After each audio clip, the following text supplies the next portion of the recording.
Apa beza istighfar dan taubat? Ada 3 perbezaan. Okey.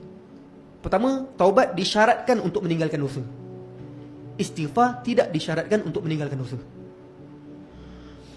Oh. Dalilnya apa? Orang ingat solat sunat taubat ni dah bertaubat. Bukan. Solat sunat taubat bukanlah bertaubat. Taubat adalah mengaku salah, minta ampun, tinggalkan dosa secara total. Itu bertaubat. Contoh, kalau dulu kita berzina, bukti kita bertaubat, tinggalkan terus. tak berzina dah lah. Kalau dulu kita tinggal solat, bukti kita bertaubat, kita dah tak tinggal solat lagi. Taubat ni meninggalkan secara total dosa yang kita sedang taubatkan itu. So taubat disyaratkan meninggalkan dosa. Istighfar pula tidak disyaratkan meninggalkan dosa. Dalilnya apa?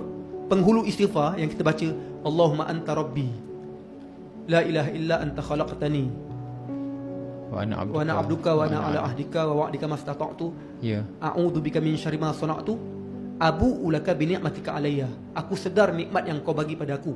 Wa abu'u bi dhanbi, dan aku sedar dosa yang aku sedang pikul ini, ya Allah.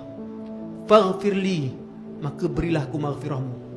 So maknanya dalam penghulu istighfar ni, orang tu menyebut faghfirli, ya Allah ampunkanlah aku. Dia beristighfar dalam keadaan dia kata, aku sedar dosa yang aku sedang pikul ini. Maksudnya dia tak mampu pun tinggalkan dosa tu lagi. So ulama kata, untuk orang yang tak mampu nak tinggalkan dosa disebabkan ketagihan ke environment yang sangat susah membuatkan dia istiqomah nak tinggalkan dosa tu ke apa, perbanyakkan istighfar. Berapa banyak tu Ustaz? Sebanyak-banyaknya. Nabi yang maksum pun sehari 1 kali.